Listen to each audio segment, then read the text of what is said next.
बिस्मिल्लाहिर्रहमानिर्रहीम अल्लाहुम्मा सल्लि अला मुहम्मदिन व अला आलि मुहम्मद। अस्सलाम वालेकुम नाज़रीन, मैं हूँ आपका मेज़बान खालिद जमील और आप देख रहे हैं मेरा यूट्यूब चैनल। 4 इश्यूज़ के ऊपर हम बातचीत करेंगे और ये 4 इशू वो हैं जो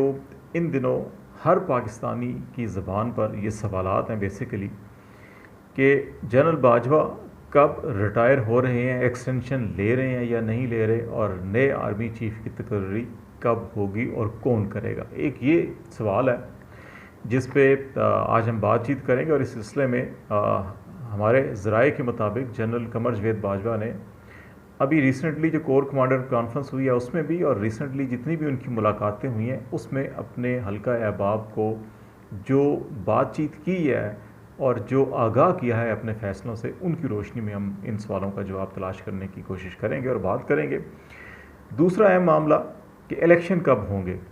क्या अगले साल अगस्त में होंगे जब ये असम्बली अपनी मुद्दत पूरी करेगी,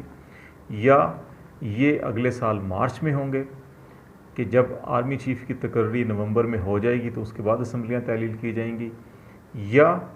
आर्मी चीफ़ की तकर्री से पहले ये हुकूमत फ़ारिग कर दी जाएगी। एक ये बड़ा अहम सवाल है जिसके ऊपर बहुत सारी बातचीत हो रही है, और इस वक्त तक जो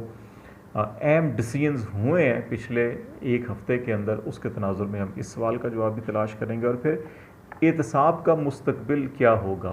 जो मरीम नवाज़ साहिबा, सफदर साहब जो है वो बरी हो गए हैं, इसहाक डार साहब भी आ गए हैं, नवाज शरीफ साहब की वापसी की भी तैयारियां चल रही हैं, और ये सारा जो NRO 2 हुआ है इसके नतीजे में ये सब केसेस ख़त्म हो रहे हैं। सुप्रीम कोर्ट के अंदर 4 अक्टूबर को पटिशन जो इमरान खान ने फ़ाइल की थी उसकी समाअत शुरू हो रही है।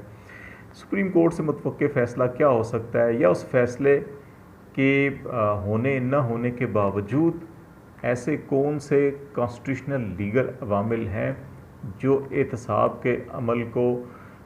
आगे बढ़ा सकते हैं, या ये चैप्टर क्लोज़ हो गया है। एक ये बहुत बड़ा अहम सवाल है। और फिर सबसे अहम सवाल कि इमरान खान साहब धरने की कॉल देंगे, नहीं देंगे, या क्या करेंगे। सबसे पहला मामला जो आर्मी चीफ़ की तकर्री का है, उसमें इस वक्त तक की इतलात के मुताबिक आर्मी चीफ जनरल कमर जवेद बाजवा ने अपने तमाम हल्का अहबाब के अंदर ये बता दिया है कि वो एक्सटेंशन नहीं ले रहे, और अपनी मुकर्ररा मुद्दत जो मुकम्मल हो रही है 29 नवंबर को उनका आखिरी दिन होगा, और कमांड चेंज वो करने के लिए तैयार है। इस सिलसिले में उन्होंने अपने जो अस्करी हल्का अहबाब है उसको भी, और जो उन्होंने अपने ख़ानदानी दोस्त अहबाब हैं उनके अंदर भी, और जो पॉलिटिकल सर्कल है जो लोग उनसे रब्ते कर रहे हैं, मीडिएशन कर रहे हैं मसालत के हवाले से या हालात को बेहतरी की तरफ ले जाने के हवाले से, उन सब को ये बात बता दी है। अब नवंबर में जो मुकर्ररा वक्त है उसके ऊपर आर्मी चीफ़ की तकर्री होनी है। अब ये तकर्री शहबाज शरीफ साहब करेंगे, निगरान हुकूमत करेगी, या क्या मामला होगा, ये सारा डिपेंड करता है इमरान खान साहब की धरने की कॉल या उस मूवमेंट के ऊपर कि जो वो तहरीक चलाना चाह रहे हैं। उस पर भी हम आगे चल के बात करेंगे। इलेक्शन कब होने हैं ये भी अगेन इमरान खान की जो तहरीक है सारी की सारी, कि वो धरना करते हैं, कॉल देते हैं, कितने लोगों को लेकर आते हैं, हालात क्या होते हैं, उसके तनाजुर में ये सारी चीज़ें तय होंगी। क्योंकि इस वक्त तक जो सूरत हाल है, जो प्लान है, या जो किसी हद तक ब्लैक एंड वाइट में नहीं लेकिन जो चीज़ें अंडरस्टैंडिंग डेवलप हुई है लंदन में भी, इस्लामाबाद में भी, पिंडी में भी, उसके तहत ही है कि तकर्री होती है तो उसके बाद ये हुकूमत जो है कि शायद ज़्यादा देर नहीं रुकेगी, फिर जो है कि ये मार्च फरवरी के अंदर इलेक्शन की तरफ ये अनाउंस कर दें जी कि फरवरी मार्च के अंदर इलेक्शन करवा दिए जाएँ। लेकिन उसमें भी काफ़ी इफ़ एंड बट्स हैं कि इकनॉमिक सिचुएशन क्या होती है, इंटरनेशनल रिस्पांस क्या होता है, और क्या इसहाक डार साहब जो है कि खातिर खा आवाम को रिलीफ़ दे सकते हैं या नहीं दे सकते, और अगर रिलीफ़ देने में कामयाब हो गए तो फिर जितना रिलीफ हुआ ये इलेक्शन की तरफ जाएंगे, रिलीफ़ देने में कामयाब ना हुए तो उतना ज़्यादा टाइम जो वो गेन किया जाएगा। एहतसाब के हवाले से इस्लामाबाद हाई कोर्ट में या दीगर अदालतों में बज़ाहिर जो है कि सारी चीज़ें स्मूथली एज़ पर प्लान चल रही हैं और इक्विटल हो रहे हैं, बरियत हो रही है, नवाज शरीफ साहब की भी वापसी की तैयारी हो रही हैं। लेकिन एक जो बड़ा ख़तरा अभी भी है कि मुस्लिम लीग की क़यादत जो है कि फ़ैसले होने के बावजूद, रिलीफ मिलने के बावजूद, जो उनके बॉडी लैंग्वेज है जो चेहरे पे खुशी के तासुरात होने चाहिए थे जो नहीं आ रहे, उसकी बड़ी वजह यह है कि पाकिस्तान के नैब कानून के मुताबिक तो उनके ख़िलाफ़ केस नहीं बनते या केस वापस लिए जा रहे हैं, लेकिन जो दीगर मुरवजा कवानीन हैं उनके अंदर ये केसेस बनते हैं करप्शन के। और इस सिलसिले में पंजाब की एंटी करप्शन डिपार्टमेंट ने और खैबर पख्तूनख्वा ने भी, पंजाब इसलिए ज़्यादा अहम है कि PMLN की जितनी लीडरशिप है इंपॉर्टेंट, जो करप्शन के मुकदमात में मुलव्वस है, शरीफ फैमिली, उनका सारा का सारा तल्लक पंजाब से है। तो पंजाब के एंटी करप्शन डिपार्टमेंट ने कौमी एहतसाब ब्यूरो को ख़त लिख छोड़ा है और उनसे वो तमाम तफसीलात और रिकॉर्ड तलब कर लिया है जो नैब की डोमेन में नहीं आता। एंटी करप्शन पंजाब उसको टेक ओवर कर रहा है, और अगर पंजाब में PMLN की हुकूमत नहीं आती और वहाँ पे तहरीक इंसाफ और परवेज़ लाई की हुकूमत रहती है तो इनके लिए काफ़ी मुश्किलात पैदा होंगी। और अगर इलेक्शन के बाद भी यहाँ पर PTI की हुकूमत आ जाती है तो ये मुश्किलात और ज़्यादा बढ़ जाएंगी। नैब कानून में तरमीम कब होती है, क्या होता है, वो मामला बाद में है, लेकिन इस वक्त तक जो मामला है वो ये है कि एंटी करप्शन पंजाब ने जो डिटेल मांग ली है, डॉक्यूमेंट्स मांग लिए हैं, तो इनको अब जो है कि वो लाहौर में एंटी करप्शन डिपार्टमेंट में शायद बहुत ज़्यादा चक्कर लगाने पड़ेंगे। फिर मामला है अकाउंटेबिलिटी का, जो सुप्रीम कोर्ट के अंदर इमरान खान साहब ने की हुई है, अपील दायर की है। तो बहुत से लोगों का ये ख्याल है कि अदालतों को, और माजी में हुआ भी है कि अदालतों ने स्ट्राइक डाउन किया है ऐसी लेजिस्लेशन को जो पर्सन स्पेसिफिक या किसी ख़ास ग्रुप या जमात को फ़ायदा पहुँचाने के लिए दी गई हो।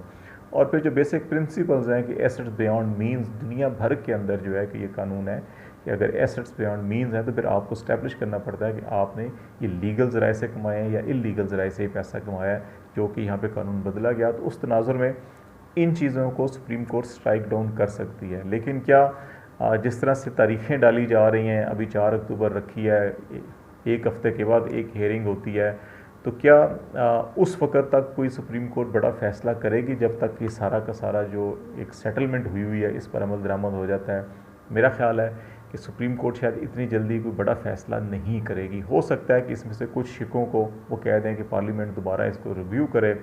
ये भी है कि वो मुसलसल दबाव डाल रहे हैं इमरान खान के ऊपर कि वो असम्बली में जाएँ। वो कह रहे हैं कि हमें तारीख़ दी जाए इलेक्शन की, तब हम असम्बली में जाते हैं। तो अब इलेक्शन की तारीख़ जो है कि बज़ाहिर PMLN, पीपल्स पार्टी और JUI जो है वो इस मूड में नहीं है कि वो इलेक्शन की तारीख़ दें इनको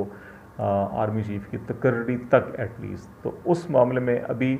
लगता यह है कि PTI जो है उसको धकेला जा रहा है कि लॉन्ग मार्च और धरने की तरफ। जो लोग सालसी की कोशिशें कर रहे थे उनकी भी अभी